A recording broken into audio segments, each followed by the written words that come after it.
Hi, welcome.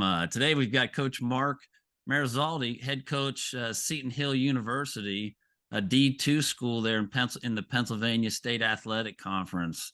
Marc, appreciate you joining us here today. Yeah, thank you for the opportunity, Marty. Yes, listen, you guys got a lot going on. You've built a pretty good program there at Seton Hill. Looks like you're coming up on 20 years here soon. Last year ended in a super regional. You know, when I look at the bio for the school, 8 regular season titles, 4 conference championships, couple World Series visits, 3 regional coach of the year awards, 6-time conference coach of the year. You've had 11 pro players, 5 MLB draft picks. Talk about what you've built there. Well, it's been my life's work, to be honest with you. I got the head job here at Seton Hill when I was 27, and this place looked a lot different back then. Seton Hill had been an all-female school up until about 2000, and then I had the opportunity here in 2003 to start the baseball program from scratch. And it certainly, was a challenge. We're actually the smallest school in the biggest Division II conference in the country. We have just under 2,000 students in a conference with 17 other institutions. So, but over these 20 seasons that I've been in the head coach here, we've gone through a lot of changes. When we first started our baseball program, we were an NAIA school. So we played at the NAIA level for 3 years. We were in a really good conference made up of teams from Ohio and Pennsylvania. Our third season in the NAIA was 2006, and we actually got to the World Series that year and had a really awesome trip out to Lewiston, Idaho. I don't know if you've ever had the opportunity or heard about the World Series out in Lewiston. It's a really awesome experience. But the following year, we made that transition to Division II in 2007. So we had a couple of years of a probationary period. And our first official year in the NCAA, the Division II level, was 2009. And we were in the Westford, in the WIVIAC, actually, the old WIVIAC. And we spent from 2009 to 2014, so about 5 years in the WIVIAC. We had a tremendous run there. Finished in first place, I think 4 out of those 5 years, and got to a regional, I think 4 times out of the WIVIAC. And we changed conferences in 2014 and joined the Pennsylvania State Athletic Conference, which was a great move for our university. Logistically, just being in Pennsylvania, competing against other Pennsylvania teams, it's helped us a lot travel. But it's an elite Division II conference in just about every sport, football, basketball, obviously baseball. So from a university standpoint, we're really happy where we're at, competing in one of the toughest D2 conferences in the country. I'm from Pittsburgh. I went to Duquesne, so my roots are in Western Pennsylvania. So the opportunity to start a collegiate baseball program close to home is pretty special. And it also allowed me to kind of hit the ground running with a lot of recruiting ties. We have some great players that have come through our program, and we have some great players now, but we don't cast too wide of a net, to be honest with you. I like to say that we probably recruit a 3-hour radius of campus, from maybe Columbus over to Harrisburg down to maybe your area, Clarksburg. And, so, it doesn't make a whole lot of sense for us to get too far out from that. That Western PA, Eastern Ohio has been really good to us. We've got some great kids from there, and we continue to try to, recruit from the areas that we've had success in. So that's a brief synopsis, I guess, of the last 20 years and where we started and how we got to where we are now. Awesome. Yeah, you've built a really nice program there. So we're going to try to pick your brain a little bit on the pitching side today. So post COVID, obviously D1 moved from like a 35 to a 40-man roster. For players and parents out there that don't know, can you talk a little bit about roster sizes right now for D2 schools, and about how many pitchers that encompasses on average? Sure. We actually carry a little bit bigger roster, and I think you'll find that a lot at some D2s or even a lot of D3s. A lot of the private small schools out there that are enrollment driven will carry a little bit bigger roster. So right now we're sitting between like 45 and 50 on our roster. Of those 45 to 50, we probably have 20 pitchers, give or take a couple, and we do have some two-way guys. So ideally we try to sit somewhere in that 20 range with our pitching staff if we're at a roster of 45, which sounds like a lot, but once you sit down and explain to parents and recruits sort of how the schedule is and what a college season looks like, it makes a lot more sense why you have to carry such a deep pitching staff. First of all, we play an additional JV schedule here. So those back, maybe the last 5 or 10 arms on our pitching staff are still, I mean, our focus with them is no different than our number one guy, and that's development, try to help each guy become the best player that they can. So we got to find opportunities for them to get on the field and throw innings and compete. So, yeah, from a roster standpoint, we're about 45 to 50 with 20 pitchers, but in our league, we play a 4-game series on the weekends for conference play, which, obviously differs from Division I, where you're Friday, Saturday, Sunday. We are playing doubleheader Friday, doubleheader Saturday, so back to back. So we need 4 starters right off the bat. And then obviously we're playing midweeks as well. So you need that 5th starter. So we need a little bit deeper starting pitching. Unfortunately, our league plays a lot of, since they're doubleheader, 7-inning games. So even though our starting rotation needs lengthen out, our bullpen, it might not be as deep as what you find with Division I rosters because of the 9-inning games. But still, we're playing, a lot of games. Well, Division II, the game limit's 50 as opposed to 56 in Division I. So in addition to our 50 varsity games, we play another 10 to 15 JV games as well. So you're looking at 65 games in a pretty short time span, right? Like end of February till hopefully June, but ideally middle of May. 3 months, 65 games. You need a lot of arms. Sure. So from a recruiting standpoint, can you talk a little bit about building, developing, and kind of maintaining that pitching staff with guys leaving, filling holes, and then the development side of that? Yeah, well, development for us, we take a lot of pride in it. That's probably the most enjoyable part of our jobs as coaches is, watching our guys walk out of here 4 years after they came in. So we will recruit some transfers, some junior college kids, and some, transfer guys off the portal, but not many. I would say 90 to 95% of our roster is high school kids that we really want to bring in and develop over that 4-year period. So as far as developing our pitchers, when you look at a whole entire school year, our fall season, we try to make it extremely competitive and maximize our live competition. So there's a lot of equality for our pitchers across the board in the fall when it comes to opportunities. We try to have guys face live hitters once a week, sometimes 2, over a 6-week fall period. So they're not logging a lot of innings during the fall, but they're logging a lot of appearances. So when our fall season is finished, each one of our guys is probably going to have somewhere between 5 to 8 appearances in the fall that probably total about 10 to 12 innings. So it's great for our hitters. When you have a deep pitching staff, they're going to see a lot of live pitching throughout the fall. And our development with our pitching staff through the off season is we try to make it very individualized. When we get that question a lot in recruiting, what do you do with your, what kind of training do you do with your pitchers? Or, do you guys do drive line? Do you guys do this? And my answer to that is, well, I got 20 different answers if we have 20 different pitchers. I think you have to do it that way.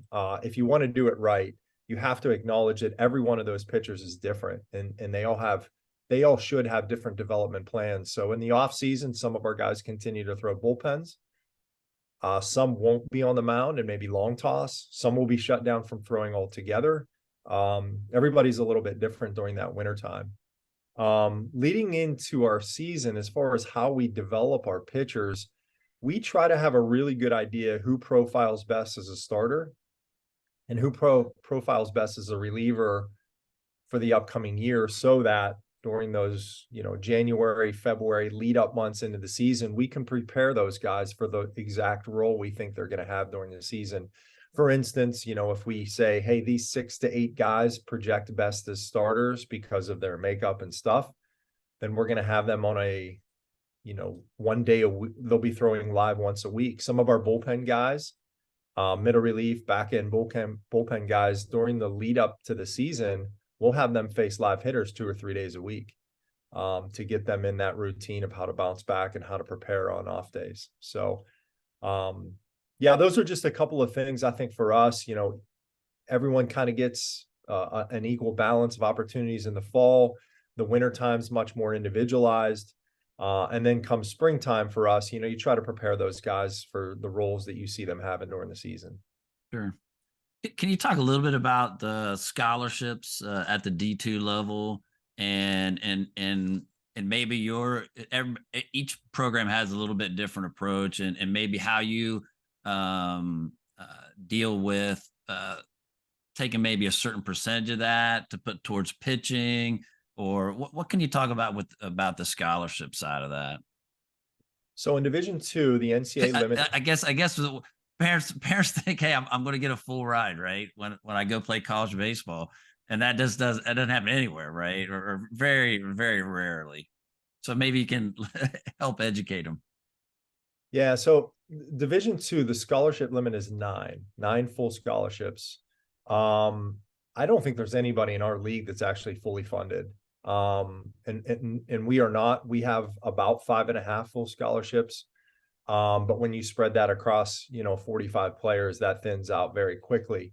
Now, our financial packaging here at Seton Hill is a little bit different. Obviously, as a private school, we have a very high sticker price, but we also give out very high academic awards. When it's all said and done, and we're recruiting a pitcher, for example, if he's an above average student and an above average player that we choose to offer some baseball scholarship money to, it's certainly not even close to a full ride. But what we end up being able to do here at Seton Hill is make his costs comparable to a state school. So our total all-in costs here at Seton Hill as a private school, about $55,000. Most of the state schools in our league are about $25,000. So with our academic money and our athletic money, and we can stack those, we're able to package some scholarship athletes down to that state school level or even below. But I would say on average, the kids on our team pay, and it varies obviously based on academics and baseball ability, but somewhere between 20 and 30,000. Yeah, and I think a lot of parents don't. They're just thinking, hey, how much athletic money can I get? And in the end, it's really how much debt or how much am I going to have to end up paying to go to school? Where the source of that money comes from, man, it's still not leaving your wallet. So it's really good to look at that full picture, right? It is. And when we're recruiting, we have to talk to parents about it in that regard, the full picture. There's so much more to it than, am I getting a baseball scholarship, right? As a parent, you want to know, you can tell me whatever money you're giving me, but at the end of the day, I want to know what am I writing that check for? So a lot of guys think, hey, I made it to college. I've got an offer. That offer is going to be there for 4 years. I'm set. Everything's the hunky dory. Can you talk a little bit about how those scholarships work? Are they annualized? Have you ever given a 2-year or a 4-year scholarship, or what's the norm there at Seton Hill?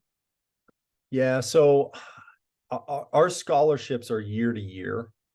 However, I share this with recruits. In 20 years, I've only taken money away from a player 2 times, and that was for rules violations and off the field issues. So when we commit to a scholarship for an incoming player, we live by that.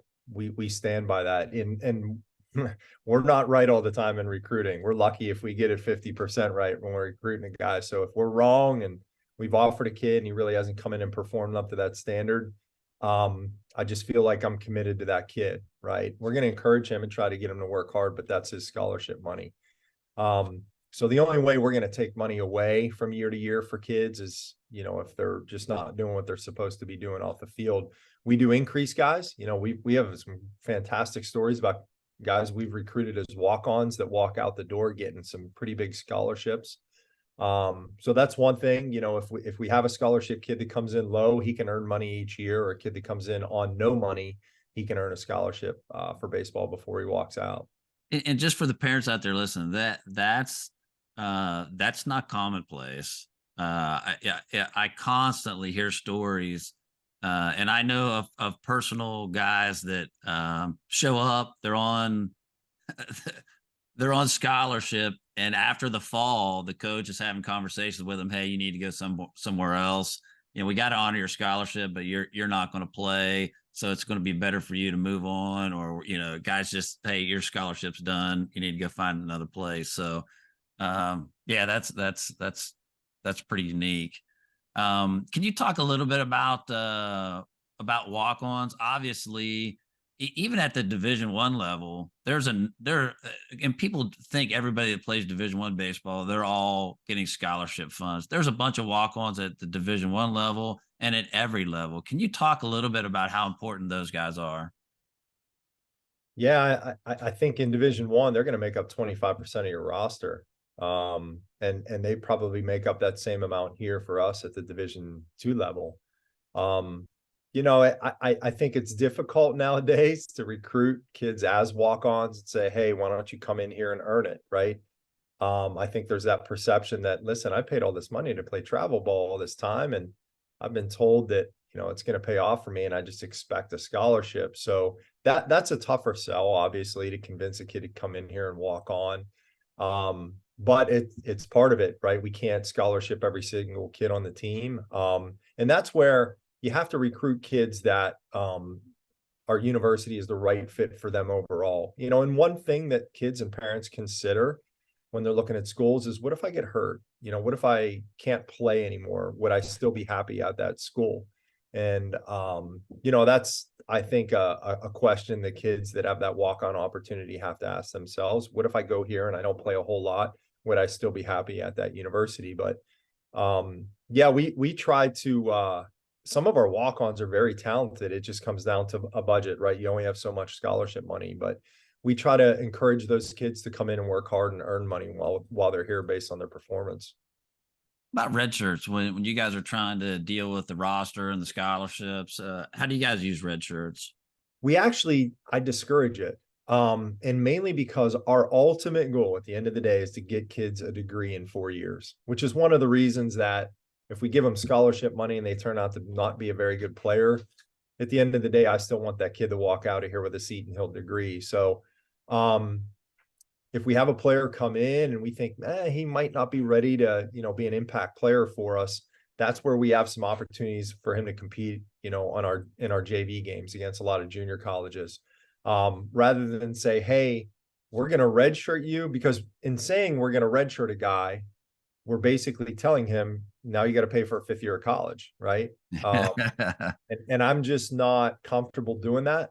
Now, we've had some kids come to us and say, Coach, I know I'm going to be here 5 years because of my major. I can stretch it out. I think I need a year of, development and weight training. And so if they redshirt, it's their choice, but I will never force a kid to redshirt. Instead, if I don't think they're quite ready, then we're just going to give them some other opportunities to develop, because we want to graduate them in 4 years. So talk to me a little bit about behind the scenes with your pitching coach there, the dynamic of the recruiting process, and from the standpoint, you guys just finished the season. You got so many guys leaving. You're getting ready to head off to be watching summer league games and things like that. How's that dynamic work with the pitching coach? What does your recruit board look like in the office? How do you guys organize that? Can you talk a little bit give us kind of behind the scenes dynamic of what happens there as you guys head off after the season? Recruiting and our recruiting board changes daily, if not hourly. at this time of the year. It's man, it's constant, you know, and you know this, Marty, like recruiting is not a seasonal thing. It's 12 months, 24 hours a day, it seems like. But I always try to be a year ahead. Meaning like, for instance, last year we had an unbelievable pitching staff. We led the country in like 4 different categories. We were one of the top, probably 4 pitching staffs in the entire nation. And knock on wood, we have most of those guys back.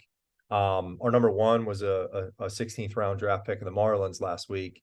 We thought we could have got him back, but we're glad we didn't, and he's off the pro ball. But we bring back 4 more starters from last year. However, it was important for us to bring some good freshman arms in this year. They're not going to crack our starting rotation, but they're going to be around these 4 seniors that are coming back that have big time postseason experience, and they're going to learn from those guys and be able to step in that role. I think it's really important to have recruits here 1 year ahead. I hate replacing seniors with freshmen. I like replacing seniors with sophomores. You know, sophomores where they were around the older guys for a year, they get acclimated, they're much more comfortable stepping in there as sophomores and taking those jobs over. But at the end of the day, with our pitching specifically and recruiting, if we need to fill 5 spots on our pitching staff in a year, we're going to have to start recruiting probably 15 pitchers, right? And then eventually maybe offer 7 or 8 of those guys in hopes to get 5. And if we don't get those 5 that we want, maybe we only get 3 of those kids, 3 of those 7 or 8 we offered. We can still go back to those other kids that were in that top 15 for us, if that makes sense. Sure. Sure. So for recruits, so I want to play at Seton Hill. So the first goal for me is to have you guys know who I am, right? To become known. Then that second goal is, hey, I need you to prioritize me or take a look at some video, come see me play, with the goal of trying to get my name on that recruit board in that priority list. And then through my pitching and having that communication process with you guys, you know, work my way up that board to where, hey, I just saw that kid again. And, I think he might be a guy we want to move up. Can you talk a little bit about that part of the process? Sure. I'll kind of explain to you our timeline. Like, we're trying to see kids ideally the summer before their junior year or their junior year of high school. We're trying to identify them in a lot of different ways, right? Getting out to see a game or even an email with some video. So the kind of starting point for us is to either see a kid on video or see him at a showcase to find out what those metrics are, to see how his body moves, to see the delivery. I wouldn't say that there's a certain threshold that kids need to be at to make our board. Like, I'm not hey, you have to throw 85 or above, or you have to be 6'2" or taller. We're just kind of identifying guys that appear to have some potential based on their metrics and their delivery. But for us, we really want to see a kid pitch in game, ideally twice, right? So maybe we see him at a PBR event or a showcase. We see the metrics, the arm strength, all that. Now we're like, okay, let's see how he handles game situations. And we want to see that probably twice, right? Because we can go to watch a guy pitch one game and maybe he's just facing really awful competition and it's not a good gauge for us. So oftentimes we need to see them pitch live in game twice. And at that point, if what we see in game is a close mirrors pretty closely what we saw on video and also at a showcase, then at that point, we're probably ready to make an offer to that kid. So yeah, there's not one source that we go to or even one event. Like I mentioned before, we stay relatively local, right? So the frustrating part is if we get an email from a kid, even if he's a local Western PA, Ohio kid, coach, I'm interested, here's some here's some video, here's our metrics.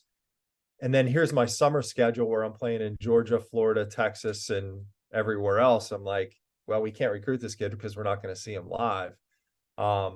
So that's been a little bit of a challenge, I think, in seeing some of these summer leagues that travel everywhere.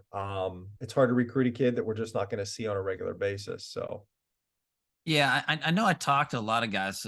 They come and say, "Hey, what travel team should I play for?" And what I try to tell them is, what schools or where are you looking to play college? You want to have a travel team that's playing games at least in that regional area, so those coaches at that level or in that area can see you play. But again, you know, everybody wants to go to Vanderbilt, and it's hard to get them to focus on something that's appropriate for their ability level. So when have you seen skill sets? And I know velocity is kind of like the main topic, but one of the things I try to educate guys on is, hey, you've got to build a tool set to compete at the college level. So when you're looking at pitchers, what are some of the key metrics or things that you're looking at that you have found, hey, if I see this in a high school kid, that's going to translate to potential success at the college level? well, I don't have very much figured out. And I don't really have any secrets. But some things I look at is we like to both recruit and develop athletic pitchers. Um, I love kids that play other sports, right? I also not a huge fan of POs in high school, to be quite honest with you. I like those kids that play other positions because I think it promotes athleticism. But um, also, I got to see a kid be able to throw a breaking ball and command a breaking ball. To me, that's a difference maker in recruiting high school kids. I feel like it's easy nowadays to find anybody in high school throwing 85 or above. That doesn't mean they're recruitable. That doesn't mean that they can pitch at the next level. It just means they have arm strength, right? Um, Command is a massive thing for me personally because it's something we stress with our program, and I've seen firsthand how that is a difference maker in winning baseball games. Because at the end of the day, our job is to win baseball games. And I think you have to be able to pitch, not throw, in order to win baseball games. So um, the separator is being able to throw a breaking ball, have a good feel for it, know how to throw it for a strikeout pitch, a swing and miss pitch, and also know how to throw it for a strike when you need to. To me, we've recruited so many 82, 83 mile an hour kids that could spin a breaking ball, and they have success at the college level. I feel like what's easiest to develop for us as college coaches is velocity. It's being developed at the high school levels. There's guys in college, power fives throwing 100 miles an hour. It can be done. And I think it can be done at a much higher success rate than teaching a kid how to throw an effective slider and locate that. I think velo is easier to develop than command. You see it all the time, like guys that throw hard that just can't command the baseball. Those aren't guys that can win baseball games for you. So yeah, what we look for is just a kid who can spin a breaking ball, that has some athleticism to his delivery, that loves competing. I love seeing kids give up home runs in high school, and then what do they do on the next batter? How they handle failure on the mound, how they handle pressure, how they handle bad calls from the umpire, how they trust their catcher, how they react when errors happen behind them. All those little things I think are indicators of what type of competitor and what type of kid you're going to get. So I know a lot of parents get excited about stats, and they're worried about different stats at high school or during these travel tournaments. Can you shed some light on how important you think those stats are? Well, to be honest with you, I used to just disregard high school stats because it's relative, right? But now there are some stats that I'm really going to. Strikeouts per inning. with high school kids. I like to see that. I also look at strikeout to walk ratio. And then the third one I'll look at, and again, it's a little bit relative, but hits per inning. I think there's a little bit of translation in some of those stats. I think hits per inning is an indication of what kind of stuff that kid has. If you're giving up a hit an inning at high school level, I don't think that translates real well to college. We like seeing guys that are at like a 3-1 strikeout to walk, if not higher.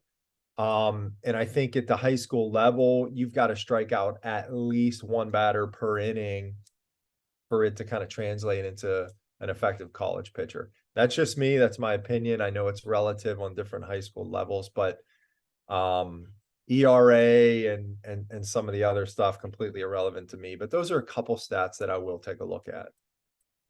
So you mentioned from a development stage. Can you talk a little bit about the facilities and things you guys have there?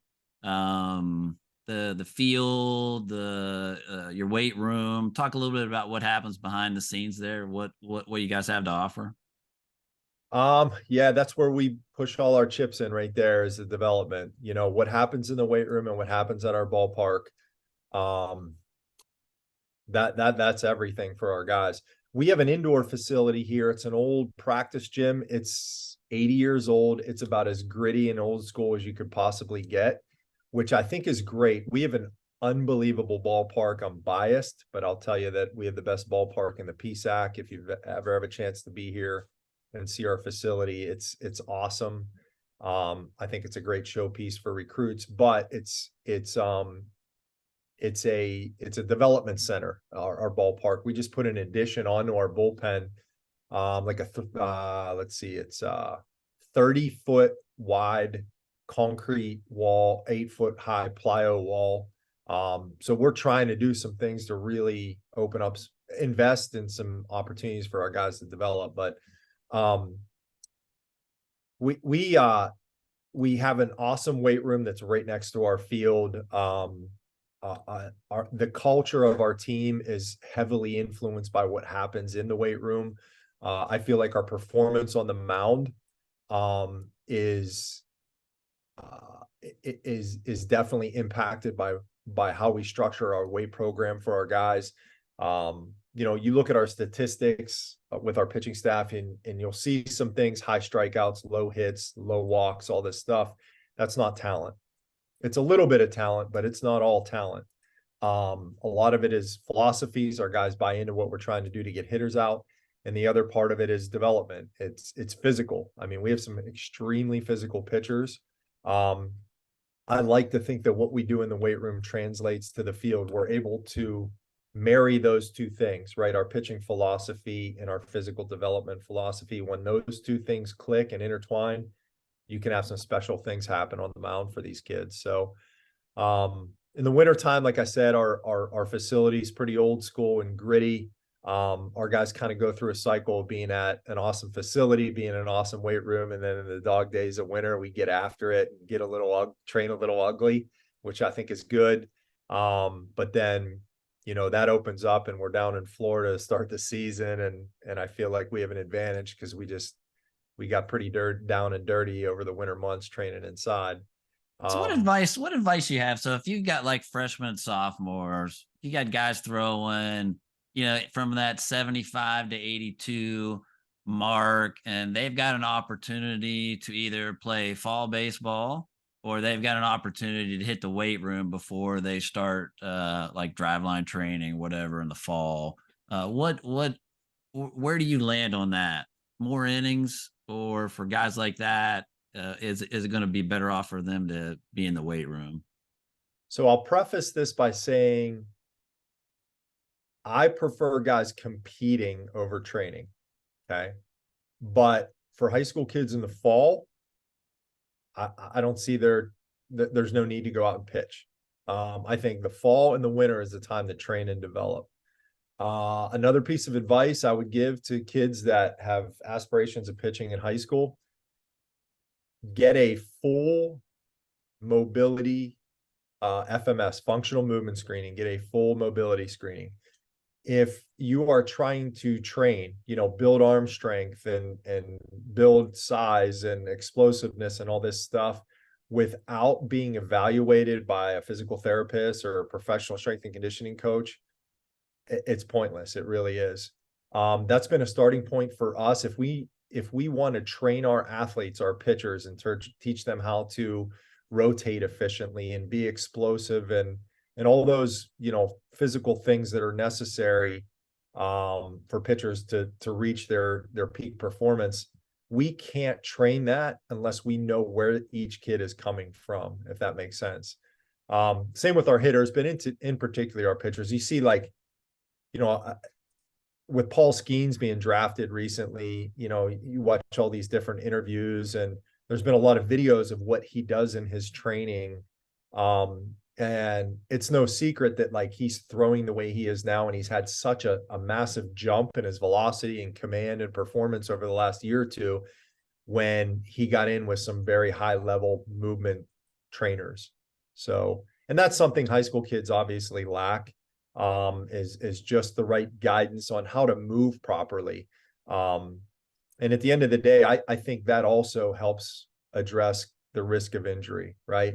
We just want to throw and think, like, if I want to pitch in college and develop velocity, I need to throw, but you need to move efficiently first, safely and efficiently. So I would encourage a lot of those kids, put the baseball down maybe in the fall and get with a certified strength coach or physical therapist and figure out, how your body can move more efficiently and safely. So I'm a player, a pitcher, freshman, sophomore. I'm looking to reach out to let Seton Hill know I'm interested in going there. What should I be doing that freshman and sophomore year from a communication standpoint? And can you talk a little bit about the communication dates and some of the rules there? Yeah, so to be quite honest with you, Marty, like, we don't get too active with freshmen and sophomores in high school. If the sophomores want to send us an email, that'll kind of get them into our recruiting database. And within that database, we can send them some information on some camps that we're having. But the recruiting process for us, I mentioned the summer before their junior year is when we try to get really good eyes on them and identify whether or not they're prospects. During the spring of their junior year, starting in probably January, that's when we really start the communication process with recruits. We have what's turned out to be our best recruiting tool, and that's junior visit days. So in the spring of their junior year, we have guys come on game days on Saturdays in February and March, and it's a fantastic experience for them and their families.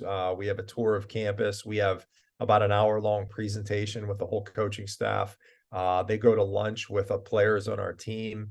And then we play a game that day at 1 o'clock, and those kids get to see us play. So it's a full scale. They get the whole big picture of Seton Hill and being able to see the team play. That's during the spring of their junior year, which is about the same time we're trying to get out and watch them play high school games, which is tough. But we've identified them in a showcase or from video. We have them visit campus as juniors. We follow that up by seeing them as early as possible in the summer after their junior year, which is about when we make offers, and in hopes to have commitments by the end of the summer before their senior year. So that's kind of like a quick glimpse of our timeline. You talk about like the back end of that. So signing days somewhere in that second week in November.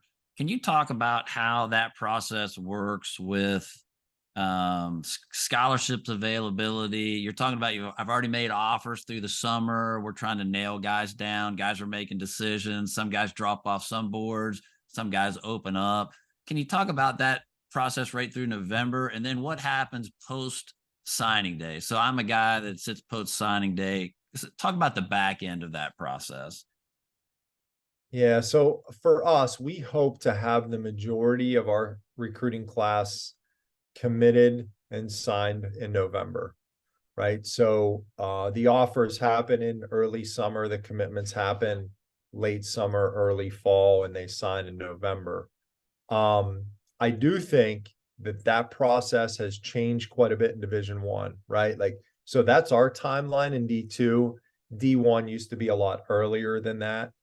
However, I don't, and this is just my opinion and talking to some Division I coaches, I don't think Division I coaches are filling out their recruiting classes as early as they used to be with high school kids. I think they're leaving a lot of spots open to recruit off the portal later on in the year, if that makes sense. But if and when a kid commits to us at Seton Hill and signs in November, to be quite honest with you, I try to be as hands-off with that kid as possible. We went through the recruiting process with him. He, him and his family made their decision. I want them to enjoy their senior year. I don't want them to be thinking about college. We've had kids that have committed to us say, Coach, what do you want me to do in the weight room? What do you want me to do with my throwing program and all that? And I just say, ask your high school coach. I'm not stepping on anyone's toes. Once you're here, when your high school career is over, you'll have more than enough instruction from us. But for now, call us if you need anything. But I just want those guys to be high school kids for as long as they can. You mentioned the D1 leaving spots for portal guys. Have you seen a big impact there at Seton Hill or with other schools there in the conference that where guys are leaving, guys are saying, hey, I'm really good here, I want to go play at the D1 level? Has that impacted, or is that starting to impact more and more? To be honest with you, Marty, it hasn't happened as much as I thought it would. Our league is phenomenal, and pumps out some draft picks every year. We have a ton of Division I caliber players in our league. That's why it's so good, but not very many have parlayed up. Here at Seton Hill, we've actually, because of COVID, we were able to help some kids move on. We had a kid by the name of Pat Monteverdi pitched for us. Pat just started or pitched in the Futures League game the last week in the MLBs and AAA with the Marlins. But Pat was a senior here during 2020 COVID. So he ended up getting a 5th year, graduated from Seton Hill. So that 5th year he went to Texas Tech and Friday night guy, and it was an 8th round pick. And the following year, because of COVID, our number 1 pitcher, Jared Kolar, graduated from Seton Hill, wanted to pursue an engineering master's degree, went to Rutgers, ended up being Rutgers Friday night guy, and was a draft to the Padres last year. So COVID, in a good way, created an extra opportunity for some of our graduates here at Seton Hill to move on. This year, we do have one kid, our closer, who was only a sophomore for us, went on the portal, and he'll end up at a Power 5 school this next school year. So that's unfortunate. We hate to lose such a great quality player like that, but that's what exists now, right? That opportunity for kids to parlay up is there. I hope it doesn't get worse for us and for our league, losing some of our successful players, but you see it across Division I. Guys that have good seasons are just going to other places for bigger money.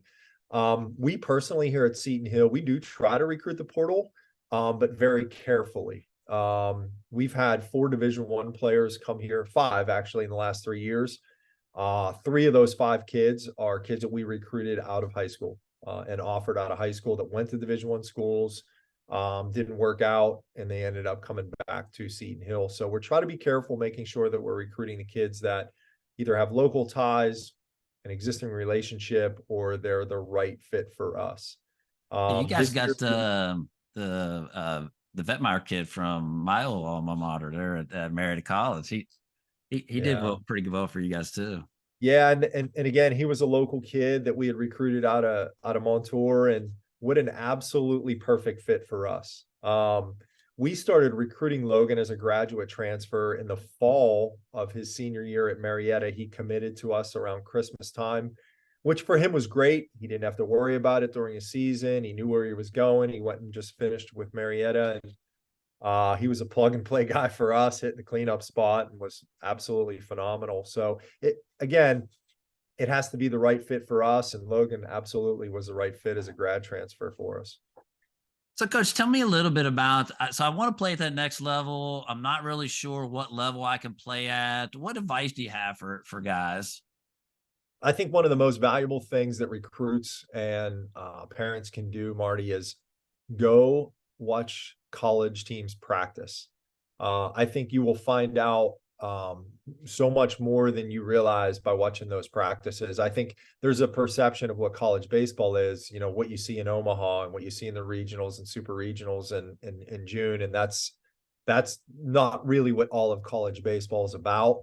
Um, I think you can find out so much about the character of the players and the work ethic of the coaches and the philosophies of the team and what type of camaraderie there is and what fundamentals teams focus on. If you go watch a practice, you will immediately find out what is important to those players and what's important to those coaches. Because at the end of the day, I mean, we can sit down with a recruit and tell them anything we want, like, oh, we do this and we do that, and we're great at this, and our players are so awesome and they love us.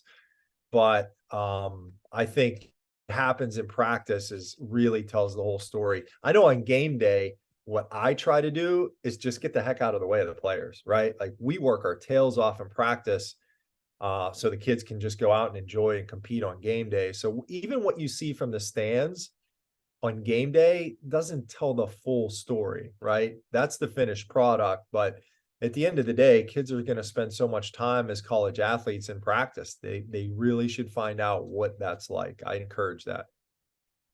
So, what advice would you give players that want to pitch in your program? So, we talked a little bit about the freshman, sophomore. So let's move into that junior guy. What should they be doing? Can you talk a little bit about that communication? Is it normally an email? Should they reach out with a phone call, a DM, a camp? What's the normal process, and what do you recommend guys do? Well, first of all, our pitching coach, who's a full-time assistant for us, Clay Martin, he joined us last summer. Our former pitching coach, Tim Cronin, moved on to Bryant University. So Clay is our recruiting coordinator and our pitching coach, and he is nonstop with the communication with our recruits. And I would say all of those resources are used. He's pretty active on Twitter, so DMs work for him. Emails are probably the most effective way for recruits to communicate with us. And it's got to be a personal email. I like hearing in that email why they're sending that email. Like, what is it that interests them about Seton Hill? Why are they interested in our program? And then obviously a little bit about themselves along with video.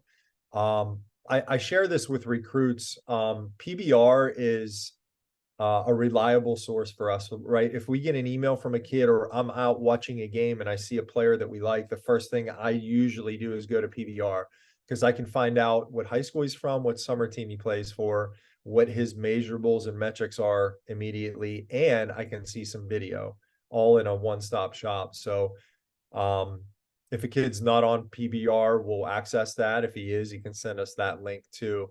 But I think email is the best way to start that relationship and convey interest from the recruit in Seton Hill.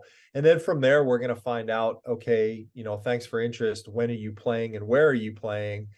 And if it doesn't fit into our recruiting calendar or recruiting schedule where we can see that kid play, we'll invite him to a prospect camp.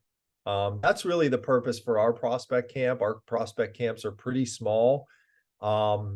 Mainly used for kids that either we are interested in that we haven't seen or kids that are interested in Seton Hill that we haven't had a chance to see play. So obviously coaches over the years go through all sorts of recruiting experiences. Do you have any interesting or funny recruiting experiences that you can share publicly with kids and parents listening? Anything Marty, stand out to you? Yeah, some I probably don't want to share on air, but um man, I read this question when you sent it to me and I couldn't think of any like huge like impactful ones. We have had this is kind of weird, but like some advice on what not to do. Hey, that works. Actually had two kids over my 20 years here visit. They've come on visits, and honest to goodness truth, on their way home from the visit, they tweeted that they committed to another school. The most bizarre thing. Yeah. And I'm like, man, we must have done a really terrible job on that visit to make it somewhere else. But yeah, like I guess some good advice would be like, don't put it on social media that you committed somewhere until you call the other coaches that are recruiting you and be a man and just tell them, you're not coming. You won't hurt our feelings. Unfortunately, we've been told no more than we've been told yes. But that's part of the business. It is. The recruiting process for kids and parents is exciting, right? You get all this attention and you get to visit these schools, but there's parts of the recruiting process that are uncomfortable, and you just have to accept those along with the exciting parts. So as we close things up here today, I appreciate you joining us. Tell us one last time why Seton Hill.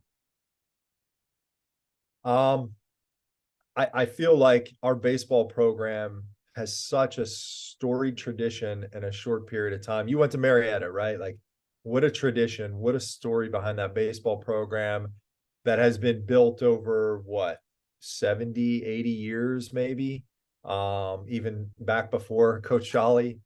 I don't think there is a before Coach Shally. Oh, that's true. That's true.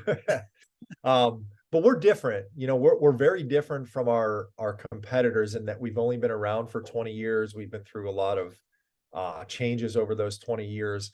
Our campus and our university is a small family, and I think our baseball program is a fantastic reflection of that. We have tremendous support from our alumni, even though we've only had 16 graduating classes. And we have extremely high standards as well. We've achieved at such a high level in the classroom academically. Competing for a championship is a realistic thing each and every year here at Seton Hill. Kids have to want that. You have to want to compete at the highest level possible, and experience, winning championships at the collegiate level. That's what we're about. We seek to find kids that, want the same thing and live by the same values that are important to our baseball program. Marc Marizzaldi, head coach, Seton Hill University. Appreciate you spending some time with us. Thank you, Coach. Absolutely. Thanks a lot, Marty. I really enjoyed it.